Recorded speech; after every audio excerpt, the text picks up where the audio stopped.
Skorpionams taro prognozė vasario mėnesiui.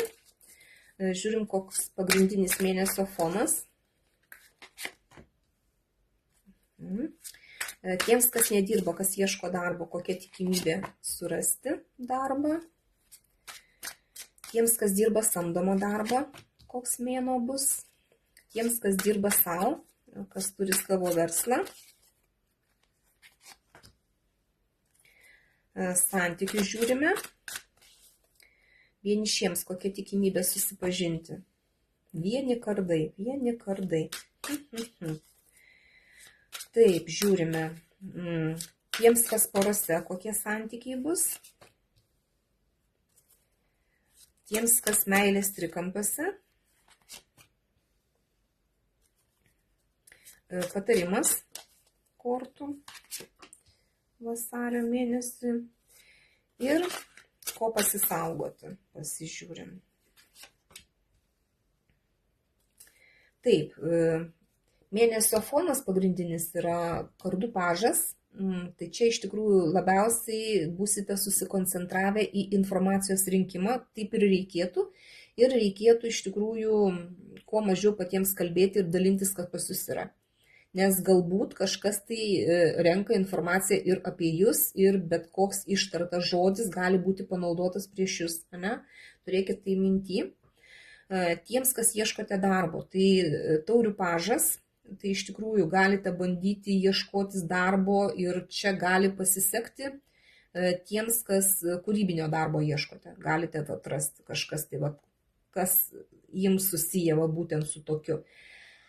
Tiems, kas dirbate samdomą darbą, tai čia gali būti labai nemažai konfliktų kolektyve, gali būti visokių tai ir pačiam kolektyve, ir galbūt, žiūrint koks darbas, ne, galbūt su klientais galite konfliktuoti, galbūt ir net su vadovybė galite irgi truputį konfliktą kažkokį tai turėti, ir čia kaip ir negražus tie konfliktai gali būti, kur kaip ir yra aiškinamos, kiekvienas aiškina savo tiesas, ne, ir čia kaip ir nėra nugalėtojo. Net jeigu ir laimėsit, jūs nesijausit laimėję.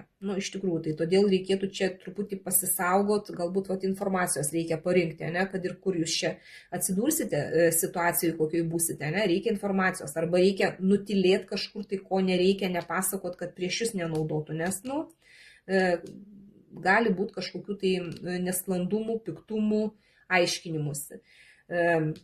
Kas liečia savo verslą, kas turi, kas dirba savo, ne, tai čia kardų riteris.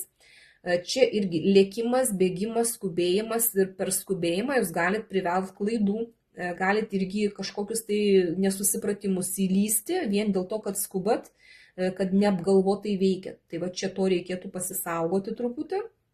Turėti minti, kad gali tai būti, ir tiesiog, jeigu matot, kad labai lekėt skubat, tiesiog pristabdyti arklius reikėtų. Tiems, kas bandote susipažinti, kardų 8, jūs čia patys save įkišote į kažkokius tai rėmus ir patys savo neleidžia susipažinti. Arba jūs patys save stabdot, kad dabar nelaikas, dabar nenoriu, dabar man gal reikia dar to, ano, trečio, ir nesusipažįstat, arba jūs tiesiog bijot kažkokios tai baimės, kad jūs dabar dar nenusiteikę santykiams rimtiems, ne, kaip pavyzdys. Arba kad jūs esat per prastas kažkokiai tai pažinčiai, kažkokiam tai žmogui, kuris galbūt jums patinka, bet jūs nedrįstat užkalbinti. Tokia situacija gali būti, ne, ir čia kaip ir nėra dar kol kas pažinčių, nes yra kažkokie apribojimai. Galbūt dar ir aplinkoje yra kažkokie apribojimai aplink jūs, iš kurių jūs kol kas neišeinat. Tiems, kas porose,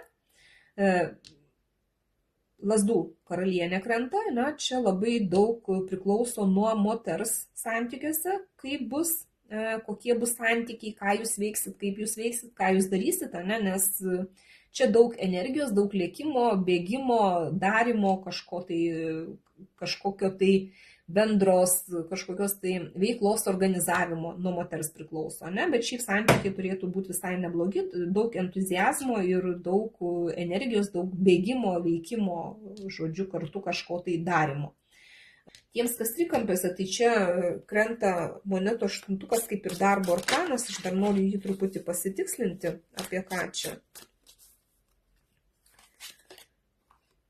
Ir jėgos arkanas, dar vienas darbo, ta prasme, energijos, kad reikia labai daug įdėti į tuos santykius, į jūsų tai, kur jūs esate.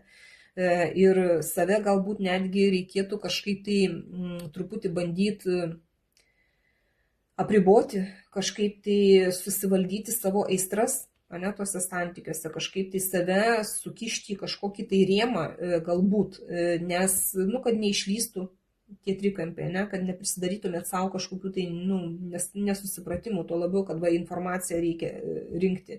Galbūt apie jūs renka informaciją, galbūt kažkas tai įtaria, kad jūs esate trikampiuose, kaip pavyzdys, jeigu jūs čia esate tas žmogus, kuris renkasi iš dviejų, ir jūs iniciatorius, jūs žinot, kad yra tas trikampis, tai galbūt sužinos apie tai jūsų antra pusė.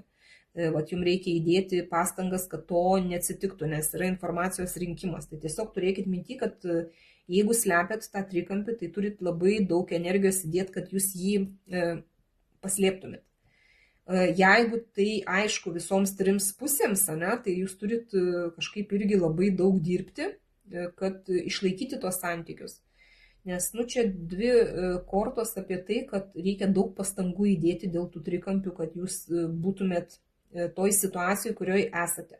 Arba kaip tik tai jūs galbūt esate toj pozicijoje, kai jums reikia, kad trečias žmogus pasišalintų iš jūsų santykių. Tai jums irgi reikia labai daug dirbti, rinkti informaciją, kad tas žmogus dingtų iš jūsų santykių. Čia reikia daug įdėti darbo, kad būtų taip, kaip jūs norite šituose santykiuose. Ir patarimas, koks kvailio arkanas krenta, tai čia visų pirma reikėtų nebijoti pradėti kažką tai naujo. Tiesiog net jeigu jums atrodo, kad kažkaip gal kvailai kažkas tas naujas, kažkokia tai nauja situacija, galbūt jums nepriimtinai atrodo, nebijokit daryti tai, ko net ir nežinote, nemokate, viskas su laiku keičiasi. Ir čia yra toksai kaip ir nusinulinimas. Tai pavyzdžiui, jeigu jūs ieško darbo ir jūs galvot, kad šitas darbas jums netinka, nes naujas, nes nepažįstamas, neaiškus, nebijokit pradėti. Tiesiog eikit kaip vaikas, kuris, vaikai tai nebijo nei į balą įlipti, nes dar nežino, ką reiškia šlapios kojos, nebijo ugnį paliesti, nes irgi nei karto nebuvo nusideginę. Tai tiesiog ir čia pagal šitą arkaną ir reikia taip elgtis, kaip vaikui, nebijoti, eiti ir daryti. Ir čia bet kur, čia jeigu kivirčas kažkoks darbe kilo, tarkim, kaip pavyzdys, tai nebijokit pastovėti už save, nebijokit išsakyti savo nuomonės, net jeigu ir negražiai gali viskas vykti, bet jūs turit nesusigūžti iš baimės, bet nebijoti pasakyti, kas jums yra svarbu. Šičia taip irgi gali būti kažkokie kiviršai tiems, kurie turi savo verslą, kažkoks tai bėgimas, aiškinimas. Čia irgi reikėtų nebijoti pastovėti už savo teisybę, pakovoti už save, apginti savo tiesą, Gal tik tai reikėtų truputį, ne taip grubiai, kaip tai daro kardų riteris, kaip pavyzdys, nes jisai aštrus, jisai neieško žodžio kišeniai, tai čia gal turėtų minty, kad kai kur gal reikėtų truputį ir nugludinti viską tai, bet nebijoti. Nebijot kažko tai naujai pasakyti, kažko tai naujo griebtis imtis, Ir santykiuose irgi nebijot pradėti kažko naujo, Čia kas porose irgi galbūt čia gali vaiko arkaną rodyti, Gali būti kažkaip tai, kad pora sužino apie tai, kad laukėtės, Irgi gali toks variantas būti. Trikampiuose irgi patarimas nebijot pradėti kažko tai naujo, nebijot išeiti į kažkokį tai naują etapą jūsų santykiuose. Galbūt reikia iš to trikampio išeiti, galbūt reikia pagaliau jau pasirinkti kažką tai, ir tiesiog nebijoti to naujumo. O ko pasisaugoti, tai pasisaugoti stovėjimo laukimo, pasirinkti neteisingą komandą, pavyzdžiui, kas liečia darbus, čia labai svarbu, kad žmonės šalia jūsų būtų patikimi. Tai jeigu korta krenta į pasisaugojimo poziciją, tai vat reikia to ir saugotis. Surinkit informaciją, išsiaiškinkit viską, kiek įmanoma. Va čia, jeigu naujus žmonės priimat į savo verslą, kaip pavyzdys, ne, samdot kažką tai, ne, arba čia, jeigu irgi dirbate, ne, kolektyvas yra kažkoks, irgi neišsipasakot, neišsidalint apie save, nesipasakot, ta prasme, žmonėms, kurių nepažįstate iki galo, ne, kuriais dar nežinot, ar galima pasitikėti. Tai va čia irgi reikėtų va to pasisaugoti. Čia dar reikėtų pasisaugoti per didelių ambicijų, kai atrodo, kad pasaulis jums atviras, ne, ir nors atrodo iš vienos pusės, ne, kaip reikėtų nebijoti eiti į kažką tai naują, ne, pagal kvailio arkaną. Bet nereikėtų per daug užriesti nosis ir galvot, kad jūs asas popuasas, ne, kad jūs pats protingiausias, pats geriausiai viską žinantis. Tai šito reikėtų irgi pasisaugoti, nes tada galit prisisvajoti to, ko nereikia, ir tada nusivilsite. Tai va, tikiuosi kažkiek tai aiškumo įnešiau, dėkoju už jūsų laiką, širdutes ir iki sekančio karto.